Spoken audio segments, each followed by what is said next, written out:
Assalamualaikum warahmatullahi wabarakatuh. Halo semuanya, perkenalkan nama saya Zara Maudia Aprilia Patamarodi dari Psikologi 23D. Pada kali ini saya akan memaparkan tentang masalah sosial yang terjadi di masyarakat. Masalah sosial adalah sebuah kondisi di suatu masyarakat yang tidak diinginkan terjadi. Masalah yang ada tersebut harus segera dihadapi dan dicari solusinya. Masalah sosial tidak hanya menyangkut pada satu atau dua orang saja, akan tetapi menyangkut banyak orang atau masyarakat luas. Selain pengertian tersebut, ada pengertian masalah sosial menurut para ahli. Yang pertama, saya mengambil pengertian masalah sosial menurut Surjono Sukanto. Masalah sosial adalah suatu permasalahan yang timbul di dalam masyarakat. Masalah sosial berhubungan erat dengan nilai-nilai sosial yang ada di masyarakat. Selain itu, masalah sosial juga berhubungan erat dengan lembaga-lembaga kemasyarakatan. Masalah sosial yang terjadi di masyarakat bersifat sosial. Selain itu, Surjono Sukanto juga menyebutkan pendapat lain mengenai masalah sosial. Menurutnya, masalah sosial adalah sesuatu yang tidak sesuai antara unsur masyarakat atau sebuah kebudayaan. Masalah sosial akan membahayakan suatu kelompok sosial. Yang kedua, saya mengambil pengertian masalah sosial menurut Sutomo. Ia menjelaskan masalah sosial adalah suatu situasi yang terjadi di masyarakat. Situasi tersebut adalah situasi yang tidak diinginkan oleh kebanyakan atau sebagian besar masyarakat. Suatu masalah akan terjadi jika terdapat faktor penyebab. Untuk masalah sosial ini ada beberapa faktor penyebabnya. Yang pertama ada faktor ekonomi. Faktor ekonomi merupakan faktor terbesar penyebab terjadinya masalah sosial. Krisis global dan PHK dapat memicu tindak kriminal. Masalah tersebut didorong oleh ketidakmampuan seseorang dalam memenuhi kebutuhan hidupnya dengan layak. Faktor ekonomi juga dapat dijadikan sebagai acuan untuk maju atau tidaknya suatu negara yang dapat mempengaruhi masalah sosial politik pada aspek psikologis dan biologis masyarakat.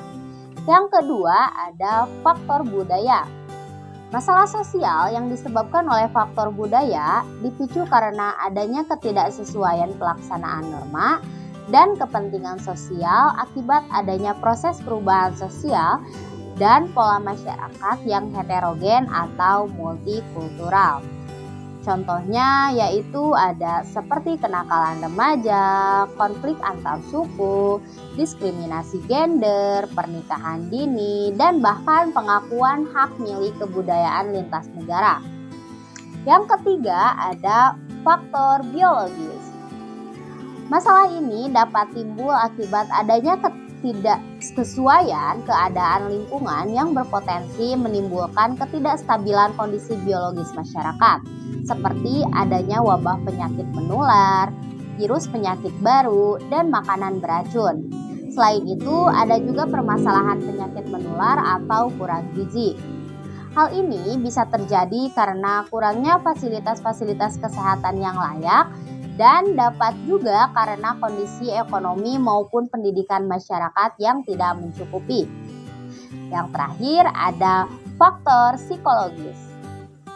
Faktor psikologis ini juga berhubungan dengan masalah pola pikir suatu masyarakat atau pribadi tertentu yang bersinggungan dengan tatanan kehidupan sosial yang ada. Selain itu, masalah sosial yang satu ini tidak mudah menanganinya karena butuh penanganan secara kesinambungan melalui pendekatan-pendekatan yang bijak. Setelah faktor-faktornya, untuk contoh masalah sosial sendiri yang sering terjadi di Indonesia, yaitu ada kesenjangan sosial, kemiskinan, pengangguran, kriminalitas, penyakit yang menular, kenakalan remaja, aliran sesat, konflik SARA, lingkungan hidup, pelecehan seksual, korupsi, kesenjangan hukum, dan lain sebagainya masih banyak lagi. Pada kesempatan kali ini, contoh yang saya akan ambil yaitu kasus tentang pelecehan seksual. Di negara kita ini sudah banyak terjadi kasus pelecehan seksual. Bahkan pada tahun 2023, kekerasan seksual pada anak mencapai 3.000 kasus. Pelecehan seksual adalah suatu tindakan kejahatan yang bisa merugikan orang lain atau bahkan menimbulkan trauma pada korban. Kasus pelecehan seksual kian marak terjadi, meski demikian, masih banyak orang yang tidak mengenali ciri-cirinya. Akibatnya, sangat sulit untuk mencegah tindakan tersebut, baik yang dialami oleh diri sendiri maupun oleh orang lain. Mengetahui jenis-jenis pelecehan seksual dapat menjadi bentuk perlindungan pada diri kita sendiri. Menurut Komnas Perempuan, pelecehan seksual sesungguhnya merujuk kepada tindakan bernuansa seksual yang kemudian disampaikan melalui kontak fisik atau kontak non-fisik yang menyasar kepada bagian tubuh seksual atau seksualitas seseorang.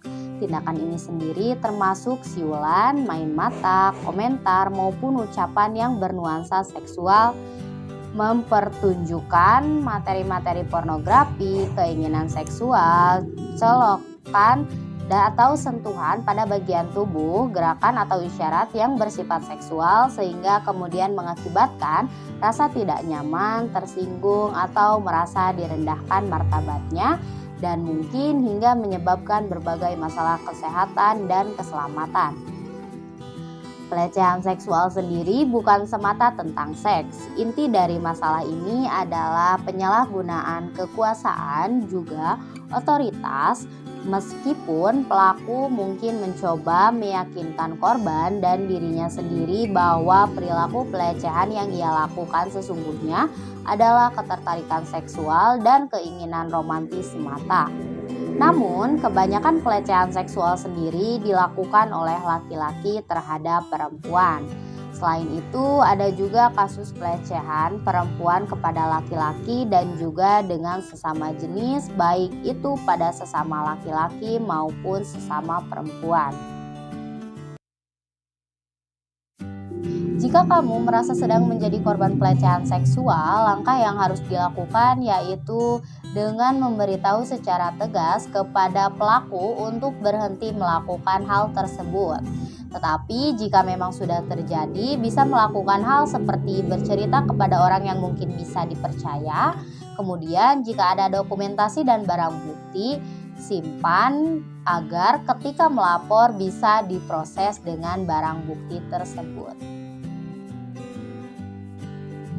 Jika dikaitkan dengan materi sosiologi, pelecehan seksual ini bisa terjadi karena adanya interaksi sosial antara individu dengan individu atau antara individu dengan kelompok, kemudian hingga terjadinya pelecehan seksual. Dan pelecehan seksual ini juga merupakan tindakan tercela yang melanggar batasan norma kesusilaan dan juga etika yang ada di masyarakat. Sekian yang dapat saya sampaikan. Mohon maaf jika masih banyak kekurangan karena kesempurnaan hanya milik Allah Subhanahu wa taala. Akhirul kalam. Wassalamualaikum warahmatullahi wabarakatuh. Bye bye. Terima kasih.